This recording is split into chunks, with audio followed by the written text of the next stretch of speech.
enhancing healthcare delivery with medtech innovation. My name is Sanjay. I will be moderator of this esteemed panel today. I am a medtech entrepreneur and enthusiast. As we all know, healthcare is a critical sector that affects every individual and community. In India, despite significant progress in recent years, there are still several challenges to ensure equitable and affordable healthcare delivery throughout the country. For instance, only 30% of Indian population has access to quality healthcare facilities, with the majority being concentrated in urban areas. But yesterday was a historical day in India when the Union Cabinet, chaired by the Honorable Prime Minister Sri Narendra Modi, approved the National Medical Device Policy 2023. Vision of this policy being accelerated growth path with a patient-centric approach and to emerge as the global leader in manufacturing and innovation of medical device by achieving 10 to 12% market share in the expanding global market over the next 25 years. This policy is expected to help the medical device sector grow from present $11 billion to $50 billion by 2030. We have an amazing panel of industry experts here who will share their insights and experiences on how their companies are driving innovation in the medtech space to address these challenges and improve patient outcomes. Without further ado, let's get started. So, Mr. Nath, big congratulations first, sir. It was amazing effort put by you. You kind of led the effort. So now, as an MD medical device, the 2023, which even recently talked about and approved, can you please give us more details on that? How does it help India?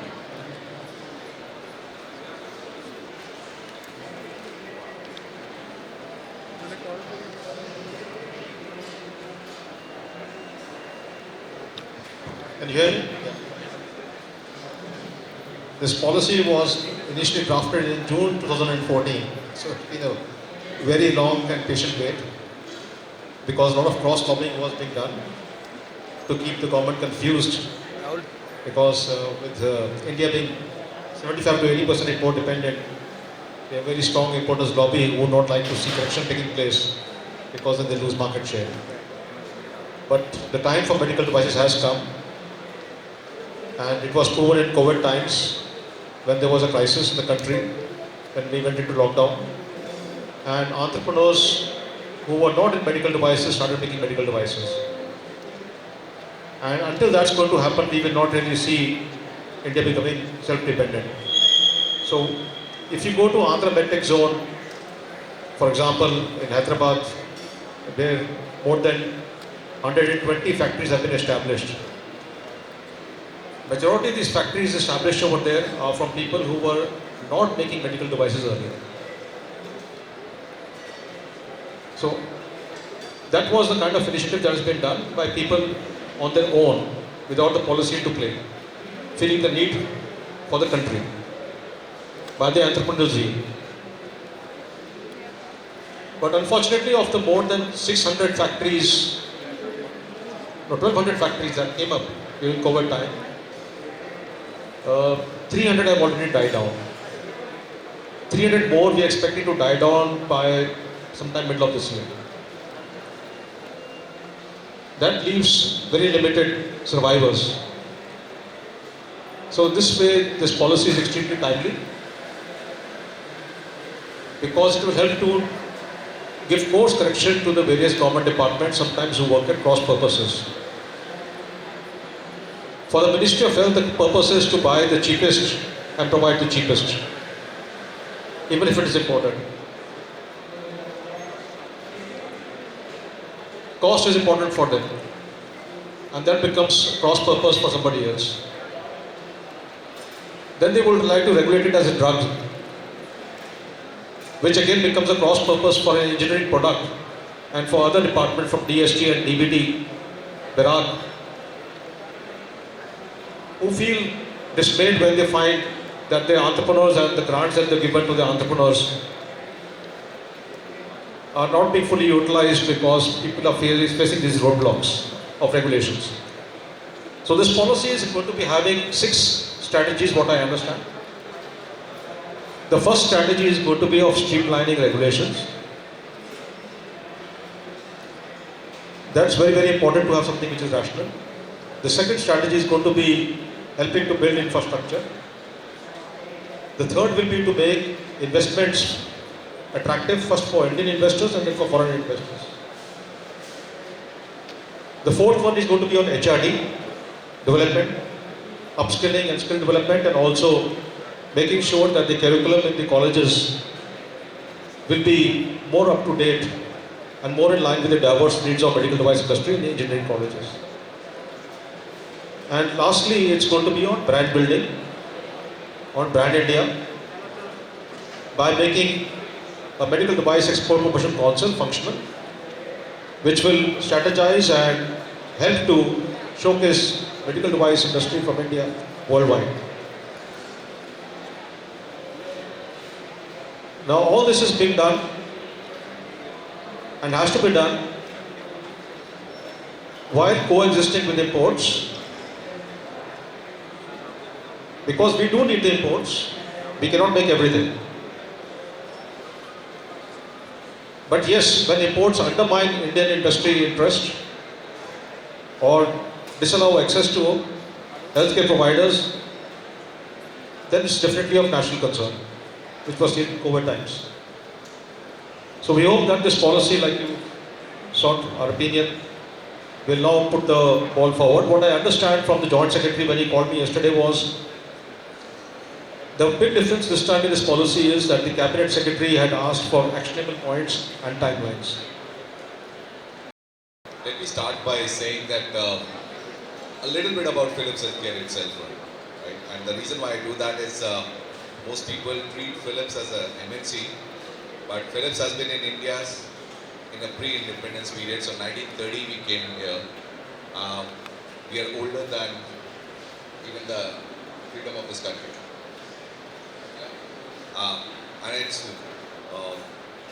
it's a matter of pride for all of us that a company like Philips, which invests globally 1.7 billion just doing R&D. I'm going to pause here. 1.7 billion just spending on R&D for bringing innovation in healthcare to life. We are by far number 2 patent filing company in entire Europe. So that's a kind of innovation that we are bringing in to India, and in some sense actually India is very well positioned as far as Philips is concerned. We have a very unique setup in India. We have the smallest arm that we have is on the commercial side, which does the sale of this equipment. The largest piece for Philips in India is on the R&D side. The research and development, which is the Philips Innovation Campus of 5,000 approximate number of engineers who are building up the latest and the greatest softwares, the new technologies that are being built out. Over 2,000 people doing manufacturing in India or India and the globe. And over 2,000 kind of people which are on the global business services arm of ours in India. That's a kind of a thing that we are doing in India, and it gives me a lot of pride saying that because of our huge roots in India, we are bringing in technology which will work for India. And let me give you 2 real examples to really make it more concrete out there. For some of you who might have gone through an MRI scan, 10 years back it would have taken 40 to 45 minutes for an MRI scan to happen. And it's never a beautiful experience, going through the tunnel and the humming of that. Today, that scan, at least for 70% of the organs, can actually be performed in less than 12 minutes. And why is that happening is because of the technology innovation that we've been doing using AI to be able to pick up the right data points, do most scans through a technology called compressed sense, which without impacting the image quality can give you a high quality scan at almost 1/3 of the time that it used to take probably 10 years back. And that is good for the patient, that's good for the throughput, because India is a country which needs lot many more MRIs, lot many more things on the diagnosis side. And imagine what you can do, bring down the scan time from 30 to 40 minutes to less than 15 minutes. The number of patients that you can churn out for this country is far more. And that would yield to a lower cost per scan. So these are the technologies that are coming in. If I talk about from a clinical efficacy point of view, and let me talk about a real case again, cardiology. We are used to non-invasive cardiology, 2D echo being done through an ultrasound. And then if you require a catheterization and you go for an intervention cardiology, you go into a cath lab. But now it's possible with the fusion, that while the catheterization, you're in the cath lab and the intervention procedure is going on, you could actually get the roadmap at the time when the 2D echo happens to be able to give you a much better clinical outcome for the patient. So what was a siloed approach of getting a 2D echo done separately and cath lab procedure being done separately, can you leverage the two of them to get better clinical outcome? The answer is yes. Those are the things that we are kind of working on, saying that how can we make healthcare more affordable, accessible, through a faster scan time? How can we make it to the next level for the patient care by getting the fusion of those images? Because otherwise you would think ultrasound as a separate modality, a separate way of doing things, and cath lab is a different one. And we are progressing in that side. Thanks. And obviously with the muscle power which multinationals have on the R&D budget, many more innovations are going to be brought in by many of these multinationals. I've been part of a couple of multinationals myself. The big advantage I see them bringing to India is skill development. Right? That's where many of these guys, as multinational people, they've been able to start from startups and run pretty well.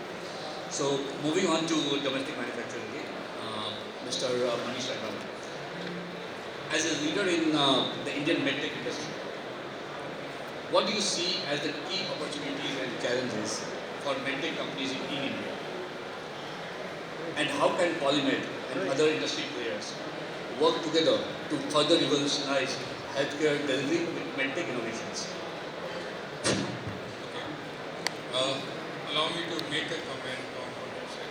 Everybody sitting on this dais is a multinational. I work in 120 countries. So I'm sure Rajiv and Sanjay work with me. Just that I'm in India origin, they are Dutch origin. Maybe American origin. So in the US, I'm a multinational, they are domestic. Yes. Okay, so let's not say Indian and multinational. That's a very good point. Okay. Allow me to categorize it starting from an opportunity side. Now, when it comes to opportunity on the demand side, the sheer number, the population, I think that's what India provides. And that's why it attracts everybody across the world coming to India. Second is the disease load. The awareness and the disease load, which is sheer population, disease load, that's the number of people, opportunity you have. Last one, then the government push. Government is converting itself from a payer to from a provider to a payer or a buyer. That's where the push is coming in. Ayushman Bharat is nothing but a humongous opportunity. Right? They are moving from covering 50 million people to 500 million to 750 million. So the days are near when you and me will also be a part of the universal healthcare in India. That's an opportunity. There is another risk, but an opportunity for us. There is a sheer pressure on the healthcare providers to cut costs. So they want efficient but economical medtech. Right? So while there is an opportunity for India to suddenly scale up the robotic thing in India, which for so many years was just to tier one. Nobody knew Da Vinci was a robot till Intuitive happened 2 years back.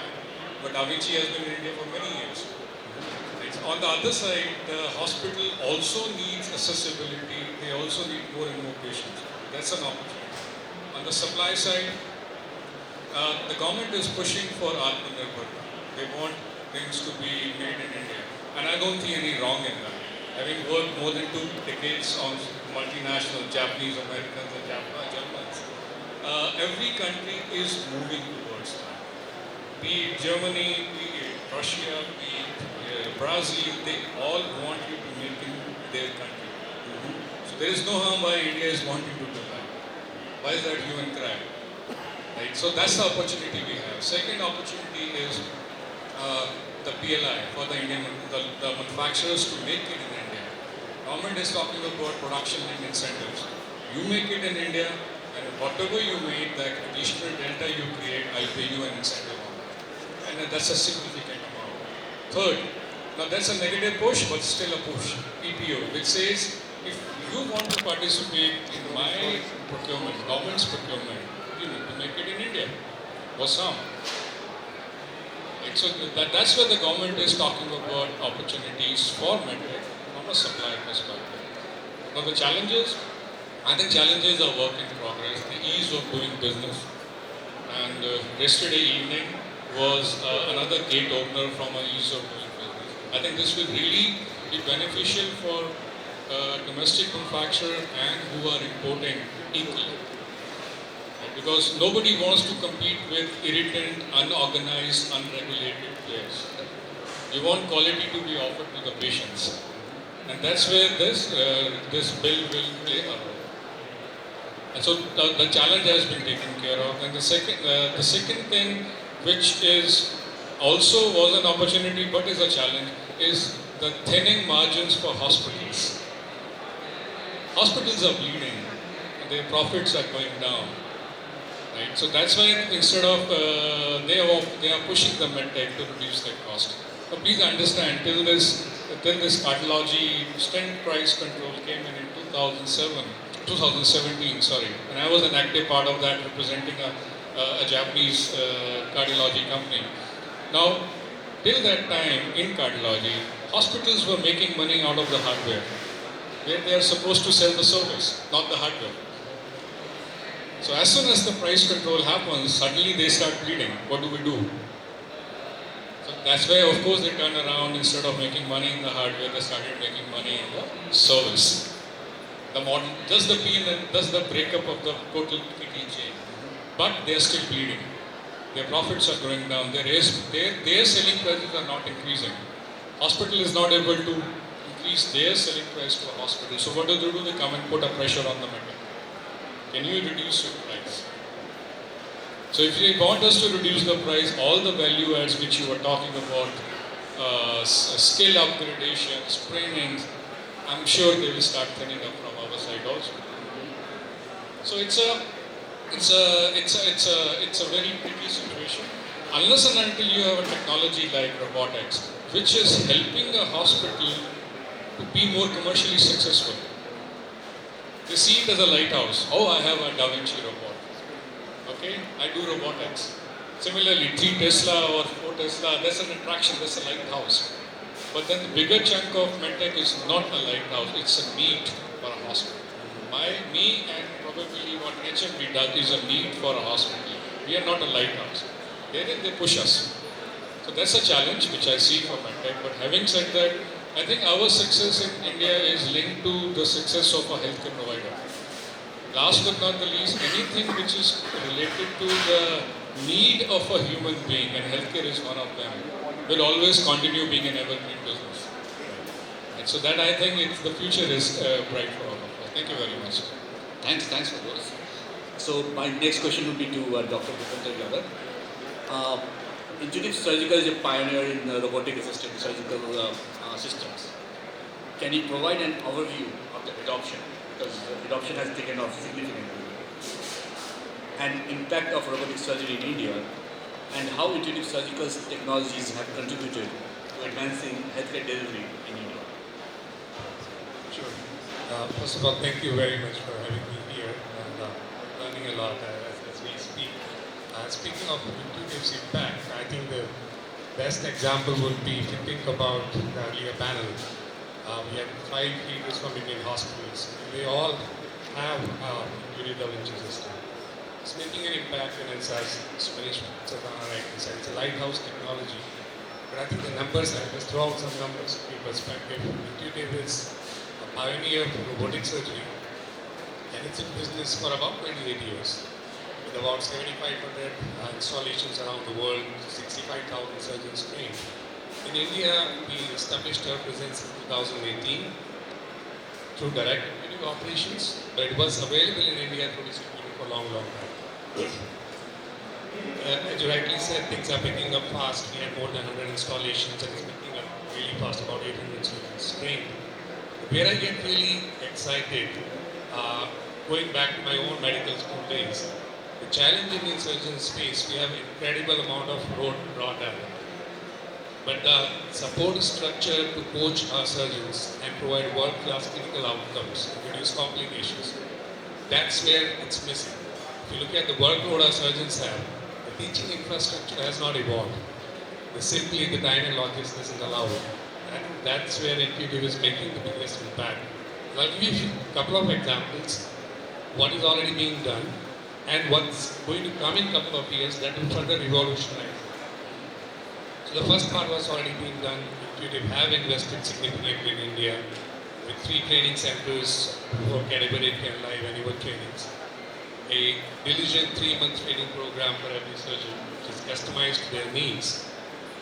And it includes the skill simulations, the way pilots train before they actually fly people and make life and death decisions. We are training surgeons before they make the first decision with the robot. They're very well versed with the technology. 2 additional things that we have introduced. If you look at surgeons, the biggest problem is they don't have time. They want to learn from fellow surgeons, but to observe a case, you need to spend a couple of days traveling, a lot of time and money goes into this. So we have built a digital infrastructure we call telemetry, where you're sitting in your office or in operating room, you can observe another surgeon operating. And it's not a simple video, WhatsApp video call. Basically, it's a proprietary software where surgeon have access to the same endoscopic view what operating surgeon do. You can project, mark signs on the screen and the operating surgeon will be able to see what questions you are asking, and there's a one-to-one interaction. It's a significantly enhanced experience without the waste of time and money. That's one. Second is we've already recently launched what's called My Intuitive app. So it customizes data for each surgeon. It doesn't have any patient data, so there's no privacy issues. It's purely your surgical intervention data.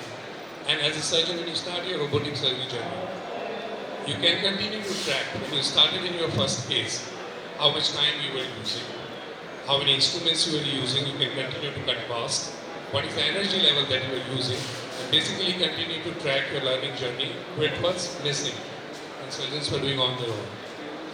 Second thing, you can also benchmark yourself against the top 5% in the world. So you are not limited to your own learning in the hospital.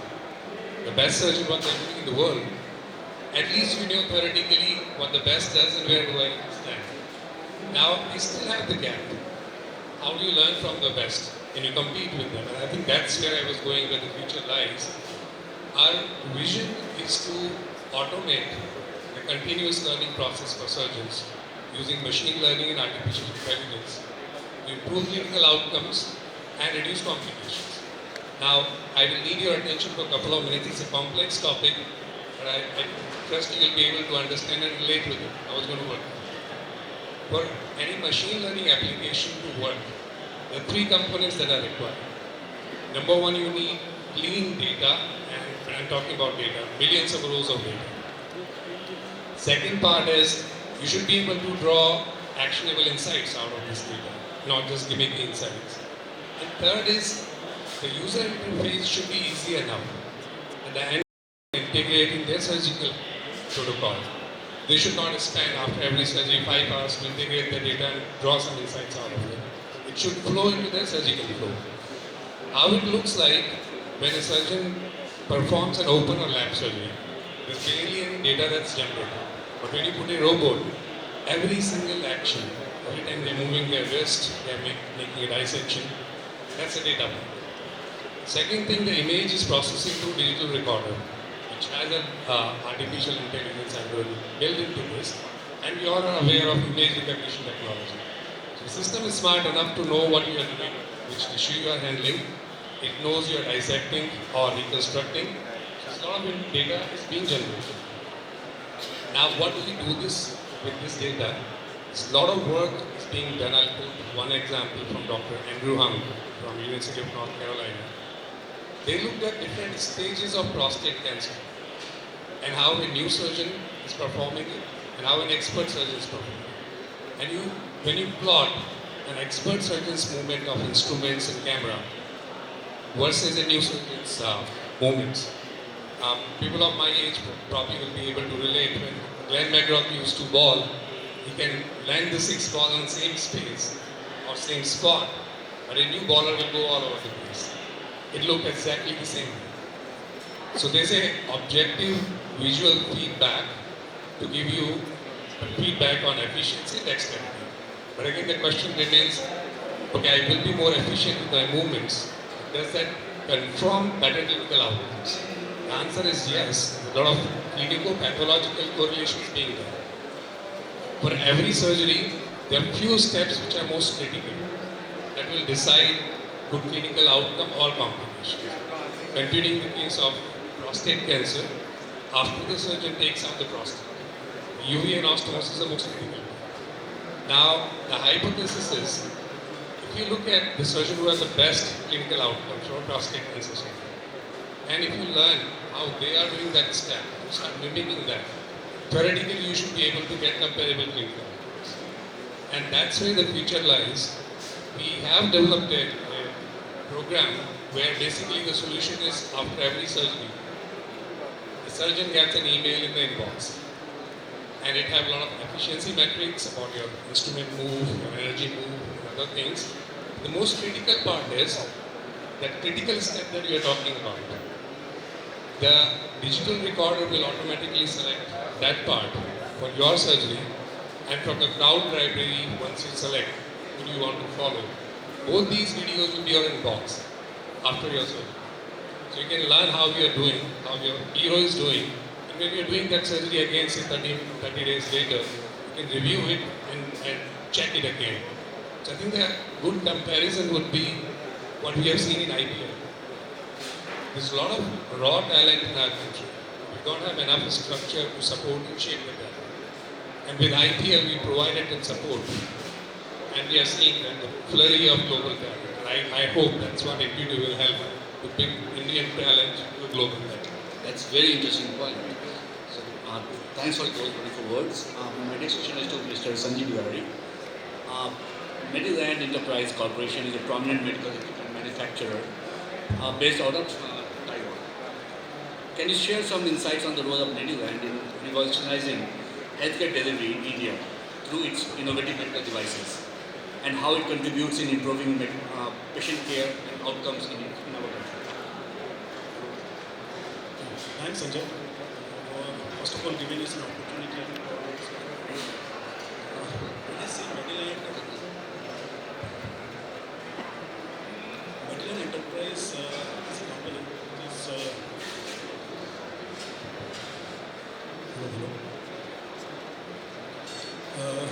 we are based out of Taiwan. A 40 years old company, and our core strength was more into surgical areas. Selling OT tables, OT racks, surgical treatments and rooms. We started in 1984 from the manufacturing units in Taiwan and Nanjing respectively. In India, we are present in direct for the last 20 years through a very strong sales and service distribution network, having more than 400 installations in India, Sri Lanka and Bangladesh. It's taken together. The main area of focus till now was obviously into the surgical rooms, selling the table slides and these kind of equipments. The market has become very competitive now with the local players coming up with all kind of features which to compete with the imported tables and lights, if I am getting very specific to that. Now there are two needs to it.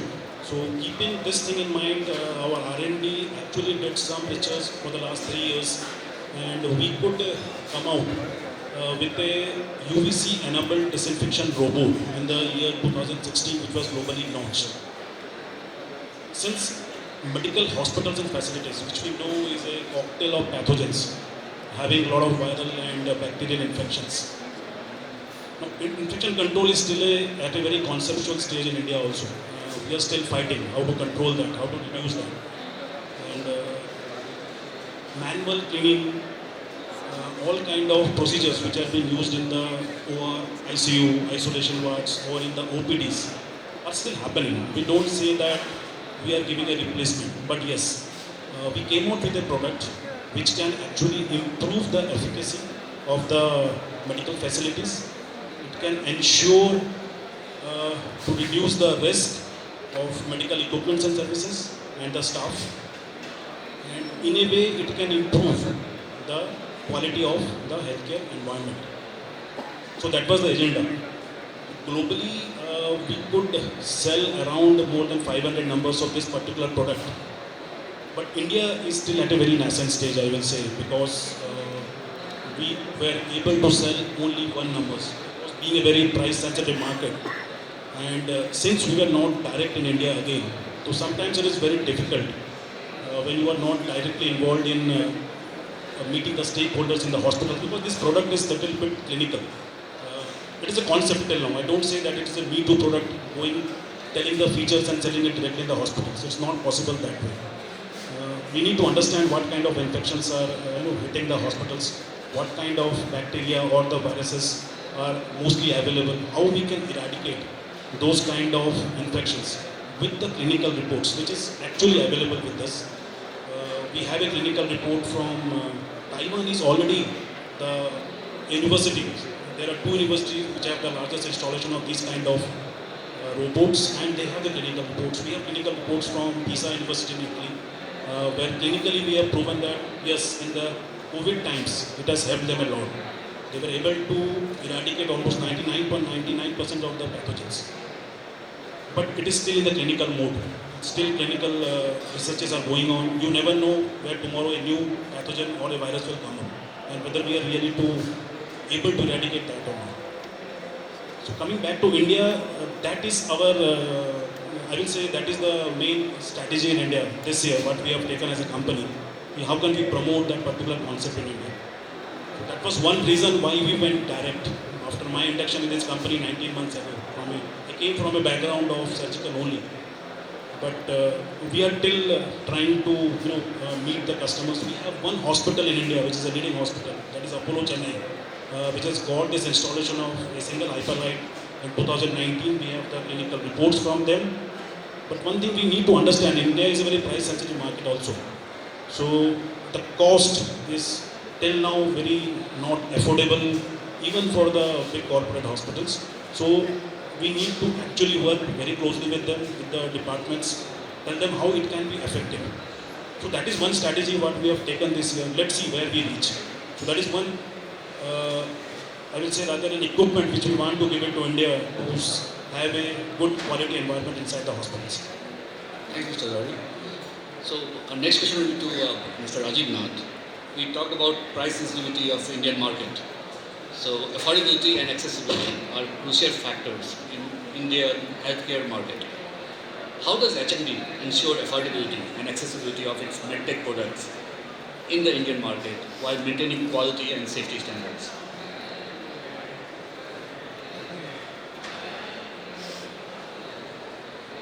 For HMD, over the years, we've, I would say, become specialist in mass production. We produce over 6 billion needles and 4 billion syringes per annum, amongst other products like 𝗘𝗏𝗏𝗧𝗏𝗏 and blades and vacuum tubes and all. Getting the cost down or keeping the cost stable has been the challenge. To give you an idea, a 2 ml syringe which we launched in 1984 was about 1.5 rupees ex-factory. We got the price down to 1.1 rupee. I could not touch 1 rupee, less that. Currently it is still about 1.5 rupees. And 84 till now, look at the inflation, salaries, plastics, packaging, everything has gone up. So how did we achieve that? One can say economies of scale, yes. Technology investment, yes. A lot of it from backward integration. We started making our own components, our own raw materials. Not only do we make our cannula, the needle points, we also make the stainless steel tubing which is required for the needles. We make around 6,000 kilometers every day. So that's the way we've been trying to curtail the cost impact of the imports which we were doing earlier on the inputs. Also bringing in efficiencies in manufacturing. So what we have in our company is a production management system where we systematically control production and wastages and rejections and prevent them. People take quality as a cost, we take quality as a cost saving. When we started manufacturing initially in 1959, it was with Japanese philosophy of Kaizen. Then we went on to formal QMS systems from Europe. And then we introduced Six Sigma based on the US inputs, and then we made our own systems. But I would say definitely the most cost effective has been bringing in the culture for Six Sigma. It made better teamwork across departments, took away the ego factor, and when the people who are actually running the machines and actually executing, they are not the managers but the engineers. I would say that's where you have the innovation coming in terms of problem solving by good teamwork over there. And that's been extremely healthy in helping us to reduce our rejections and wastages. And that again brought in efficiencies. So even though we buy expensive raw materials and packaging materials from the best in the world, and prices of that don't go down, they always keep on going up. But I think that's the kind of efficiency which has allowed us to be affordable and survive in this price sensitive market. Especially when competition comes in from smaller players who have invested and they want to survive, and then they're looking at variable costing and not doing another round of investment. Or for imports coming in from countries like China, when it's again a similar philosophy of getting business at any cost. In our case, we have to grow also, so we need the profits to keep on growing. So it has to be healthy growth. And we've achieved that. We also are a debt-free company. So by being debt-free, again, we've reduced our fixed cost exposure. We don't have to pay the interest on the capital that we invested. Again, in terms of being competitive, in terms of being affordable, for bringing innovative solutions, this again is a challenge in India because the Indian market is very, very price sensitive. So the concept of disposable syringes to sell from glass syringes was itself a challenge. People used to boil and reuse disposable syringes. It has taken us decades to convince them to use it only one time. And then, when we could not fully convince everybody, we started making auto-disable syringes that could be used only one time. So whether you like it or not, when you have to wear a seat belt, the choice was not yours to look at that visual alarm or to follow the law to belt up. It was like an audible buzzer, you are forced to belt up, otherwise the car will not move. So you cannot give an injection until the syringe will not be automatically disabled, so you cannot reuse it at all. But that innovation, of course, was good for patients and safety, desired by WHO, desired by Government of India, desired to cut down HIV, AIDS, hepatitis, everything. But was the hospital willing to pay 25-50 paisa extra? No. So that 25-50 paisa, you can drink 5 rupees of Coke and 10 rupees of popcorns, or 50 rupees also in a cinema hall. But that 50 paisa or 25 paisa was, oh no, it pinches you a lot. So they will not change. And where they will not change, in private healthcare, which is normally more affordable because they pass the cost to the patient. So normally the patient would have paid it, but the doctor feels no, it's 25 paisa to pass on the cost to the patient is too much for a syringe. 50 paisa, no. I will use a disposable syringe. So this is the market, and this is the market reality. Innovation to sell as a concept is very difficult. In public healthcare sometimes it becomes easier because you can do a HTA study, and the health technology assessment will be able to give the data of not price but cost effectiveness, reducing the number of days the patient will spend in the hospital. If you do a minimum invasive surgery, you can be in and out of the hospital in 1 day's time or 2 days' time. Sometimes you don't even have to go to the hospital for overnight. Now you can do day-care surgery. These are modern interventions. So here it starts making sense to pay for that innovation, that extra cost. But somebody has to start realizing that and be a smart buyer, that this is what question about cost, not about price. But yes, trying to buy a motorcycle at the price of a cycle is not possible. In terms of innovation, we also have introduced, for example, safety scalpels to prevent surgeons from getting injured while doing surgery. We have safety IV cannulas to prevent doctors when they are doing surgery to get an accidental needle stick. We have got safety needles, then you give injections to prevent nurses from getting that. Where does this innovation sell? Not in India. We come to conferences, exhibitions, we give scores of samples. We keep on getting a lot of feedback from doctors. आप लोग ये latest चीज़ बनाते नहीं हो, मैंने वहाँ पर देखी थी. Okay, we have it now. Buy it. 50 paisa, 1 rupee.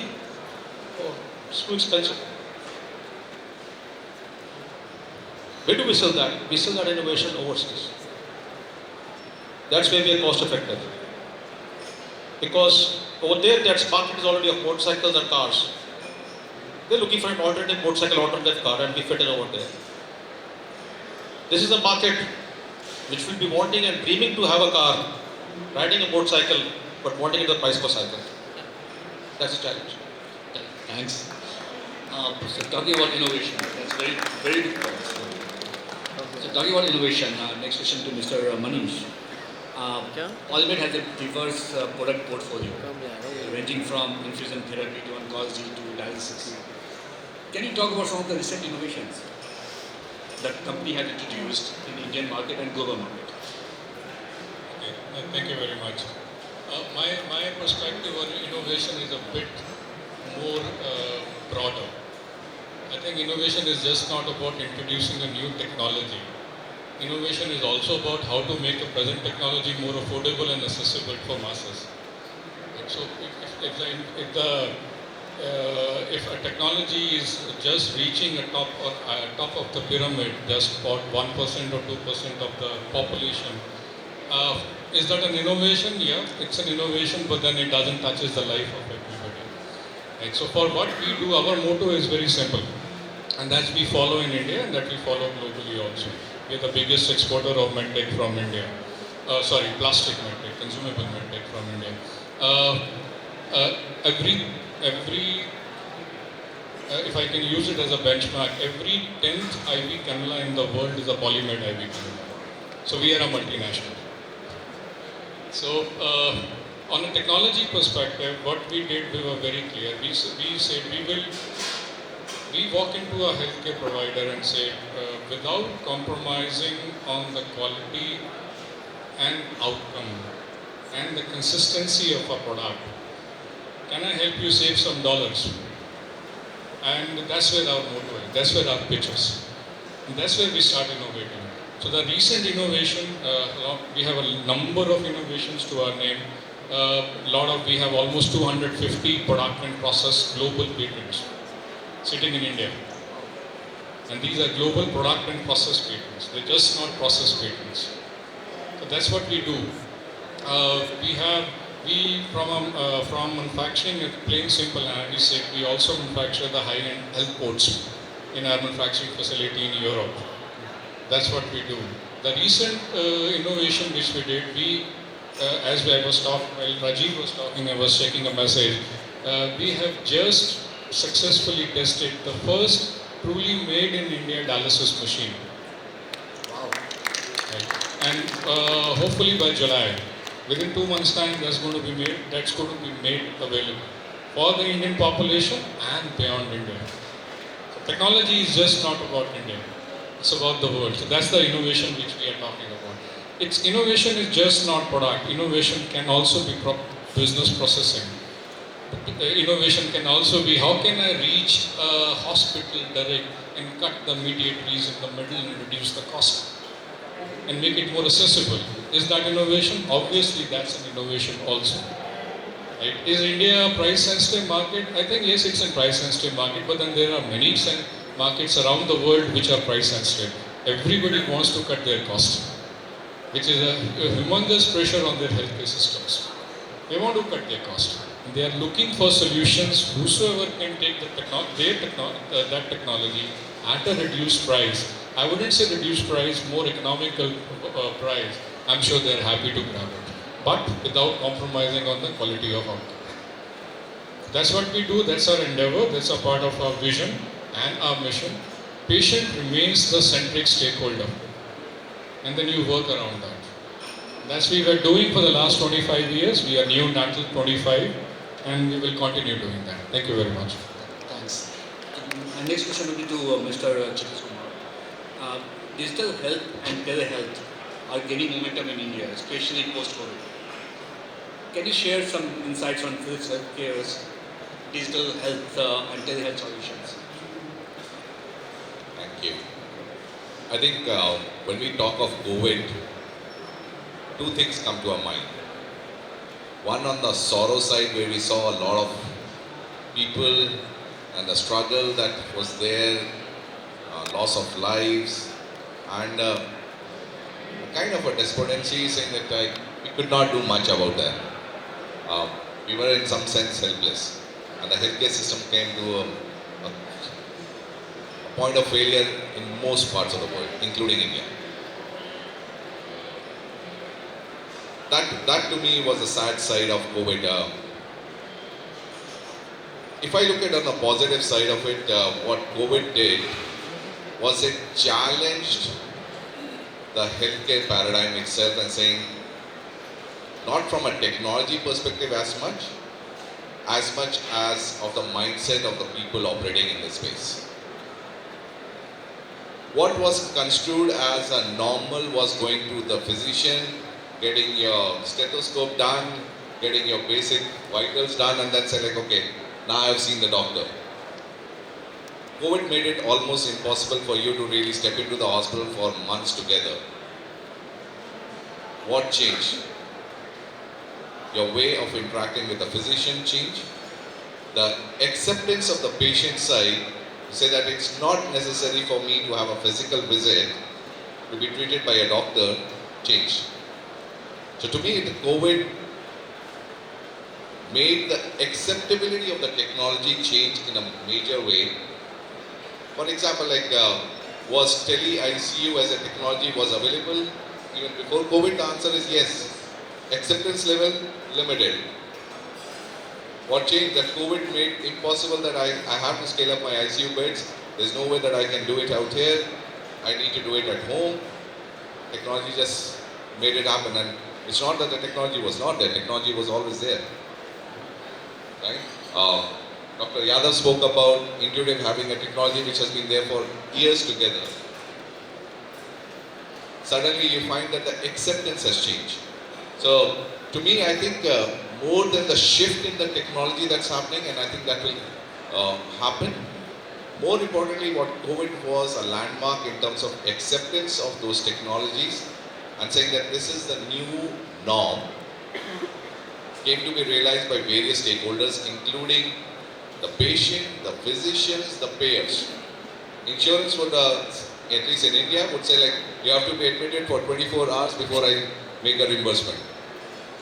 And they say like, no, I can't go to the hospital. So to me, I think more than the technology, and I can talk about technology, a lot of things happened at that point of time.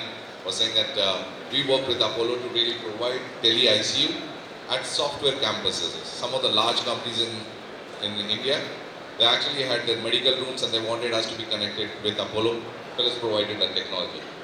I think that trend will continue. What will not change is, at least in my viewpoint, the super specialists leaving the metros and the large cities and going and operating in the smaller towns, that will not change. Companies like what Dr. Yadav represents, that's going to make at least the brain power and the experience flow seamlessly from metro large cities to tier 2, tier 3 cities, where even today 60-70% of the population still stays. What's going to happen from a telehealth perspective is we'll not be able to take physical bodies of the specialists, the super specialists out there, but how do we get the knowledge and the experience flowing in through tele-ICU, through digitalization of the ICUs? That's going to change. Even today in India, if you go to an ICU, people have this huge paper where every 2 hours the nurse will come and measure the basics and start scribbling up there. Is that the best way to transfer knowledge from a tier 2 city to a tier 1? No, it's not going to happen. So digitalization is bound to happen. So to me, I think if I were to sum it up, as much about the technology and various forms that will keep on appearing, that's going to change.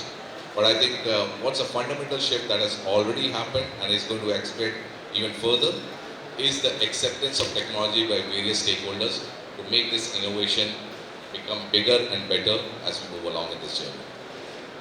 Thanks.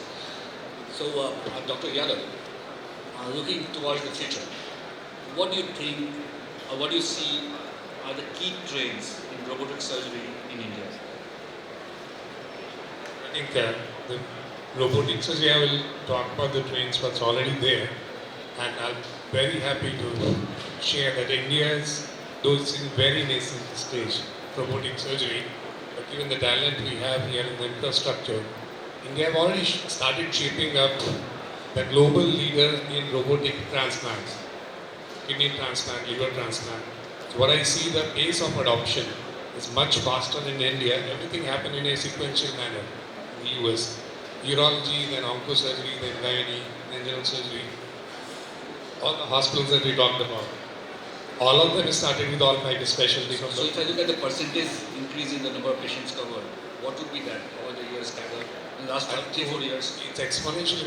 Last year our procedures grew by 50%, and I think it will continue to move at a much faster rate. But I think the biggest transformation, one is India being a leader in some of the areas where the world is not doing that. Transplants are unique to India. In both kidney transplant, robotic kidney transplant and liver transplant, India is already among the top 3 countries in the world, despite being so behind. Where I see a big change, not only in India, globally, I think if you look at the evolution of surgery, it's from open surgeries with big scar to the laparoscopic surgeries, routine surgery, so you put multiple ports. Innovation is small 5 holes, and then there was a single port where you make one incision below the umbilicus. So it's reducing the incision. But can you imagine an intervention done without any surgical incision? And I think there are few products out there, and I'll explain it with an example. I see that immense potential there. So the product we have recently introduced, it was out there in the US for about 3 years, now it's recently introduced in Europe. It's called ION, and it's basically a flexible robotic catheter. And the principles are very simple. The technology is out there, what Google is using. And you must be wondering what's the connection between Google and healthcare. So if you look at the navigation guided interventions, which is not new to healthcare. There are a lot of stereotactic surgery work is happening in the neurosurgery, but everything has a frame of reference. Now I'll give you a case study that will help you understand the impact. If a patient shows up in a hospital, he's having cough, and on X-ray you find a small nodule deep in the lung. Now surgeon have a difficult choice to make. So small nodule, if you decide to take a biopsy, then either you do a thoracotomy and open the patient up and get to the tissue, or you do a minimally invasive VATS kind of procedure. Still you are doing a lot of tissue damage. And if the biopsy turned out to be benign, now you have done more harm to the patient for investigations than the disease itself. But if you wait it out, and that turns out to be a malignant condition, now we have compromised the prognosis and maybe put the patient's life at risk. Now what ion does, ion goes through the respiratory tract. And because it's robotic intervention, it gives you incredible amount of control, accuracy and flexibility. And for the pulmonologist, it gives you a 3D view. It's simple, the way Google have mapped out all the streets of Delhi. So you have a starting point, you have an end point. And you can't go wrong, right? You take a wrong turn, it brings you back. This is the same principle. You do a CT and MRI, you do a 3D model reconstruction. Now you know your starting point from patient's respiratory tract and you know where the nodule is. Now you have a view from outside, the way you start in Google Maps, you see from point A to point B. Now the challenge is when pulmonologist is navigating through respiratory tract, it's a narrow path and it's bifurcating. Now you don't know you take a left or right. This bridges a gap to what we call shape sensing technology. It looks at the shape, correlates with the 3D model and tells you go left or right, and takes you safely to the nodule. Now the magic happens there. This is the transportation mechanism. Currently it's approved for biopsy. Now if you have safe access, you can deliver localized chemo, you can deliver localized immunotherapy there, you can do an ultrasound there, you can also deliver energy and do ablation. So a lot of these procedures which are happening through more invasive ways, they will move to non-invasive way, or what I call natural orifice surgery. God has given us multiple orifices, our nose, mouth, vaginal surgery, urethra, rectal. A lot of procedures, the need for surgical intervention can be eliminated. And I personally feel very excited about it. Great, thanks. Question for Mr. Sanjeev. Can you share insights on how Mediland Enterprise Corporation identifies, evaluates and selects the medical devices to be introduced to India?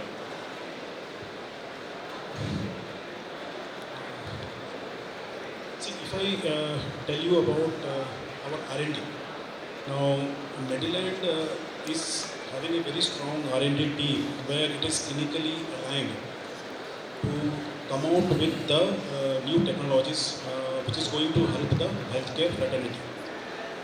Now we were very mundane, into certain equipments which we were selling for quite a number of years, almost 3 decades.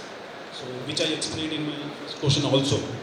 So that was another reason why we wanted to come out and focus in an area where we can do something for the healthcare fraternities, and that is the reason why we came out with this UVC disinfectant robot. Now, if I talk about my role in India is to actually meet the clinical demands of the local market, which is little different when my people are sitting in Taiwan.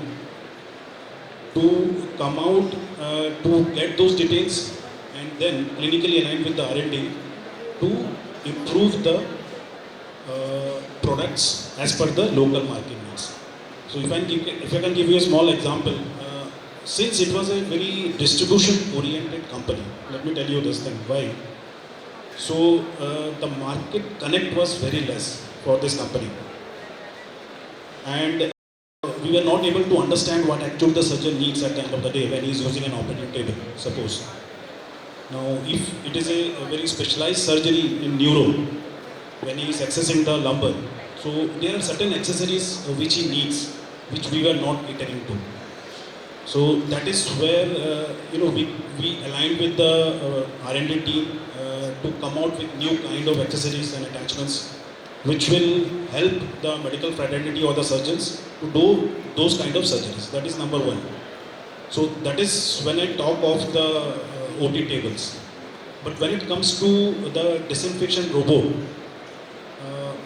I will still say that it is at a very nascent stage for Mediland, at least in India and SAARC, because we are not being able to pick it up. And to be very honest, it is a conceptual product which has to be, clinically aligned with the stakeholders in the hospitals. Again, the stakeholders are I will say the microbiologists. Now, being a single man, sometimes I'm honestly confessing this because sometimes it becomes difficult for me, and it is difficult for the distributors also to promote them. So we are finding an alternate solution. How can we promote this particular product in India? Why I say it is a concept because we all understand HAI is almost hospital associated infection almost 4 to 6%, which is affecting the world.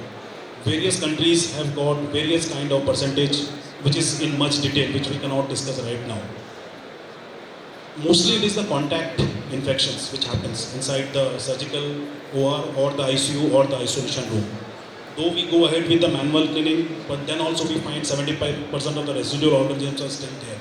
So this is I can say an improvement over the manual cleaning. It is not a replacement at all. We still have to do the manual cleaning processes, no doubt. Still there are process of fumigation which is happening in the theatres. There are process of PHT which is happening in the theatres. So this is one step ahead where we can actually reduce the timing of disinfecting the theatre between the surgeries.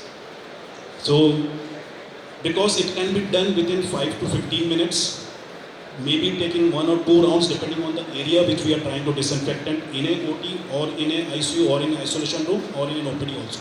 It will differ from various locations where we are doing it. So again, coming back, what Mr. Rajiv also said, innovations and technology is something which has to be, if I have to go into the masses, sometimes it is not possible for me. So public sector definitely is one alternative for us to immediately enter. Then slowly we need to go to the private sector also, but that will take some time for us. So I will rather say that is our single fold strategy for this year. How can we reach with this new product to the market? Thank you, Mr. Rajiv. One very last, very quick question to whoever wants to reply to this.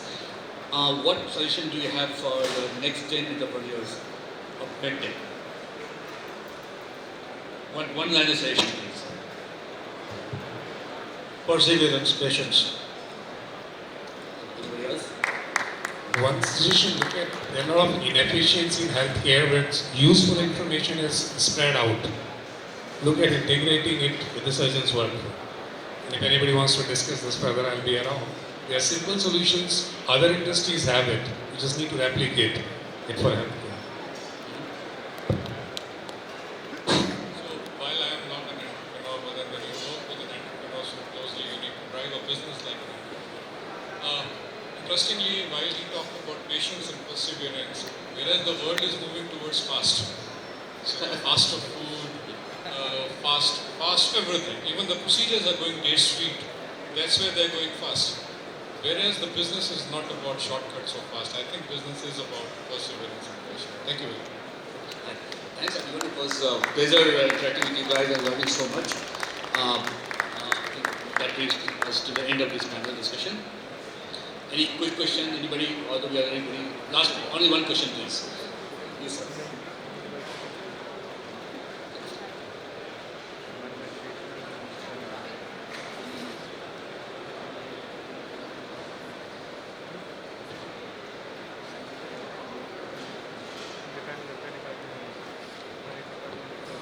Thank you guys. This is Manish. I am from 𝗓𝗏𝗧𝗘𝗥𝗡𝗙 Solution. So we are also a technology driven organization. So just we had a wonderful session regarding the national medical device policy. So government approved yesterday only. So how we going to tackle India is very price sensitive market. So if you talk about the national medical device policy, there is a lot of unorganized sector in the medical device manufacturing sector. So India में क्या होता है कि जैसे if we talk about Polymed, very known organization in the medical device. So we are also trying to associate with the Polymed to introduce and Tata hospitals. So if we talk about the Polymed and another unorganized sector, they are manufacturing the cannula, cathode, IV cannula, and all. So in tier 2, tier 3 cities, they are easily able to get the cannula and IV set in a very low cost. If we talk about 5, 10 rupees, 15 rupees. If we talk about Polymed and well-known order like Romsons, then we need to pay around 20-25 rupees. So government ने medical policy तो approve कर दिया, but a lot of the population, they are tier 2, tier 3, they are not able to afford the high-class healthcare infrastructure. तो वो कैसे tackle करेंगे, क्योंकि हमारी पॉपुलेशन बहुत ज़्यादा ऐसी है कि we talk about the health care पे, जैसे सर आपने भी बोला कि 50 पैसे कोई वहाँ पे अफोर्ड नहीं करेगा, 50 रुपये सिनेमा में वहाँ खर्च कर देंगे। तो Tier 2 Tier 3 सिटी में is going to be big challenge. जब अनऑर्गेनाइज सेक्टर सारे हट जाएंगे तो ऑर्गेनाइज सेक्टर से जो भी मेडिकल इंफ्रास्ट्रक्चर है, डिवाइसेस है, वो Tier 2 Tier 3 सिटीज़ की पॉपुलेशन कैसे अफोर्ड करेंगे?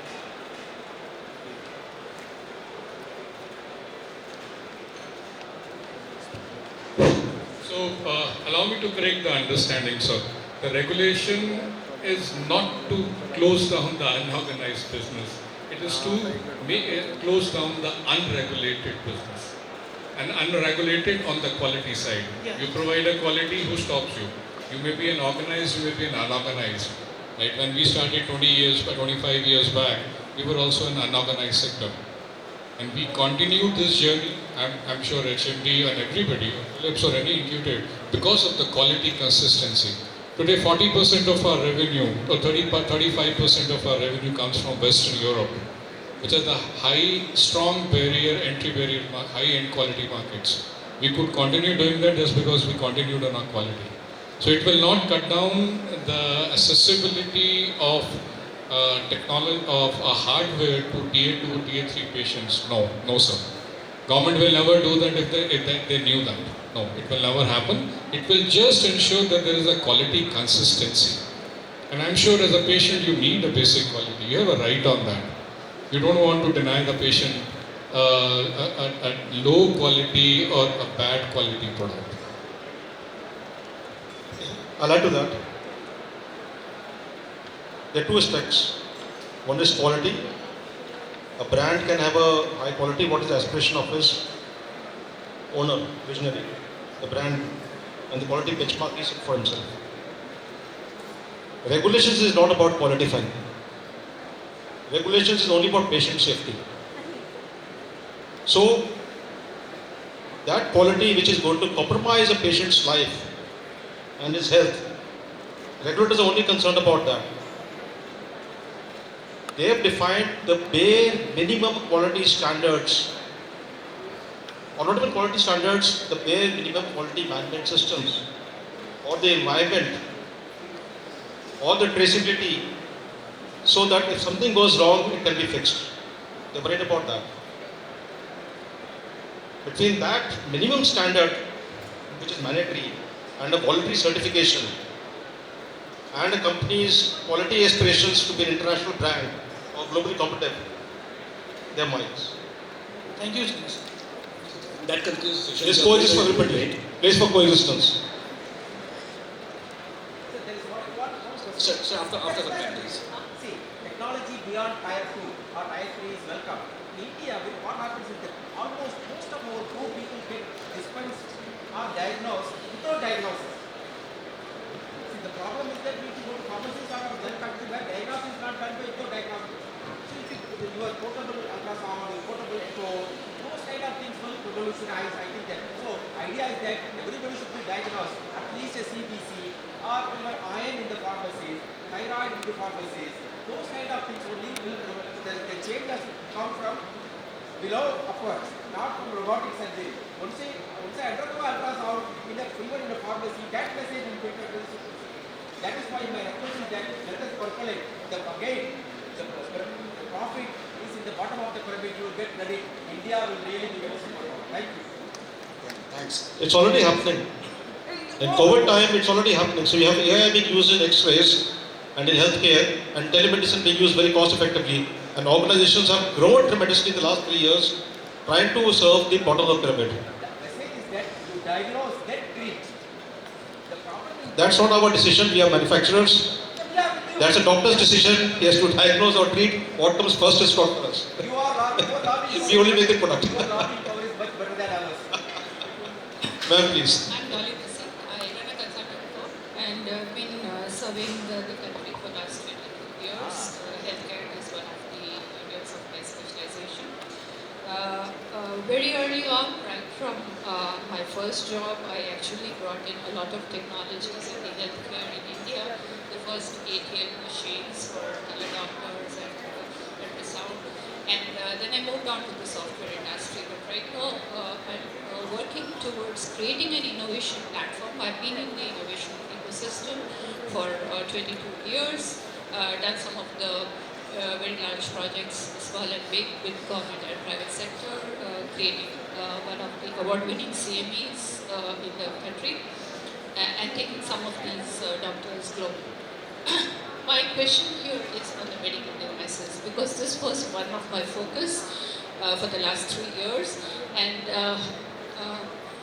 I was amazed that we have 80% or more imports in medical devices. And being a technology person, that's something that I don't like to accept, and I'd like to really change it.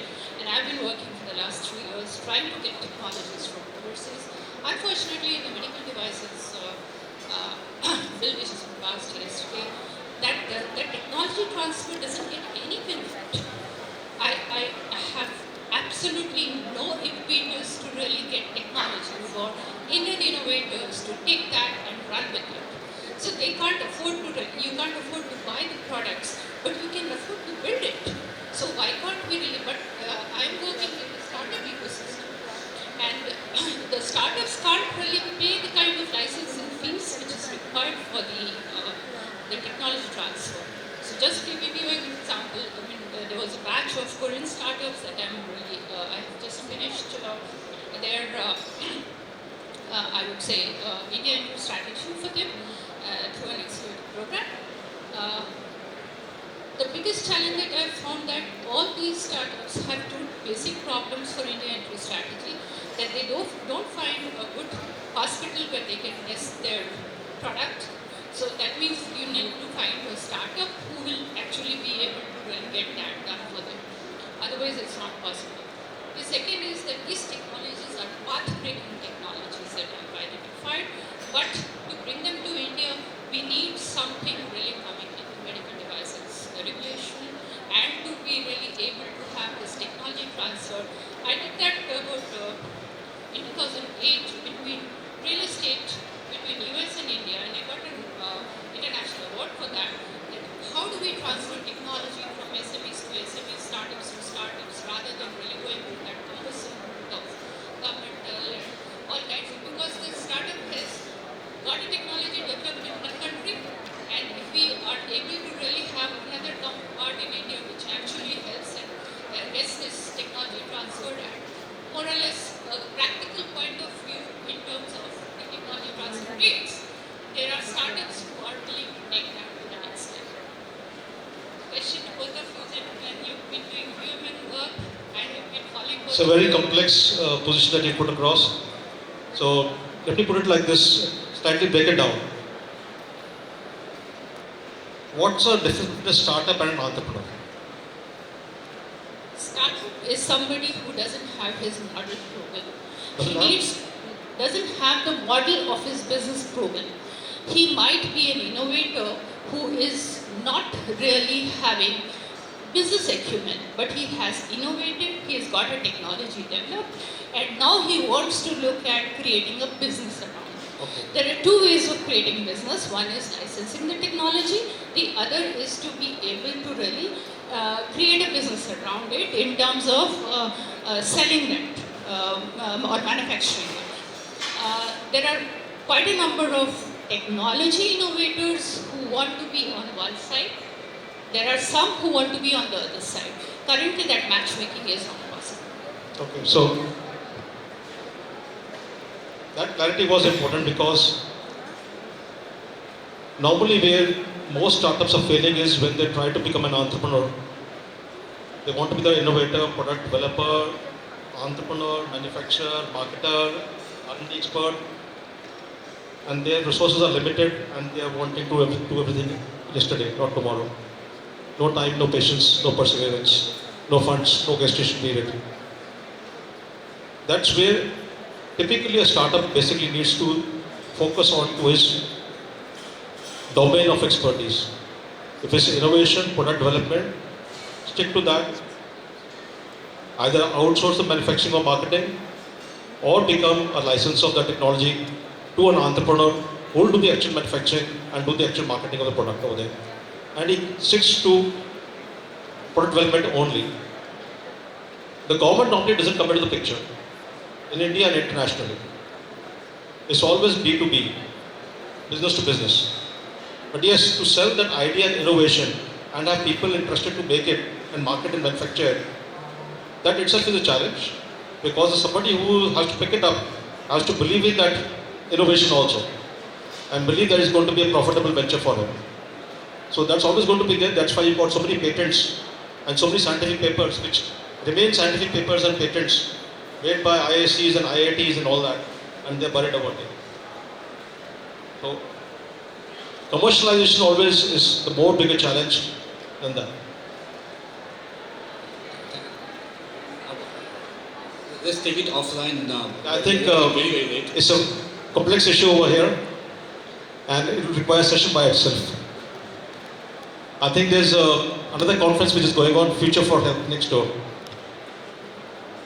And over there, such kind of challenges for startups are addressed over there, and success stories, and how they went around achieving that. But yes, success is possible. But be focused.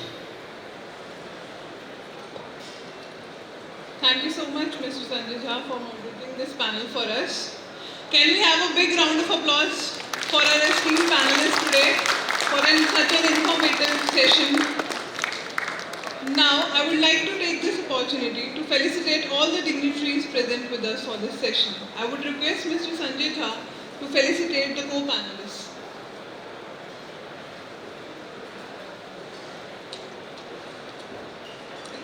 Dr. Bhupendra Yadav,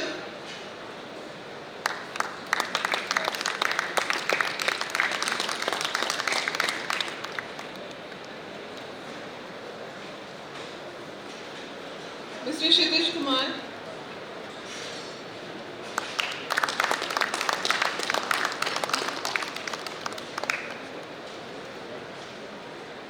Mr. Sanjeeb Lahiri,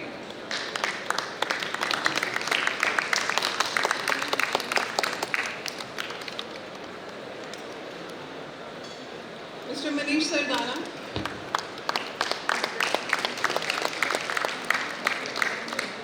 I would also like to thank our supporting partner AMAT for partnering us for this event.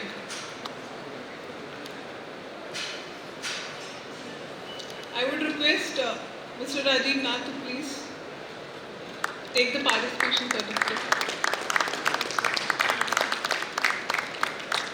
I would now like to call upon stage Dr. 𝗜𝗡𝗧𝗏 to felicitate Mr. Sanjay Jha.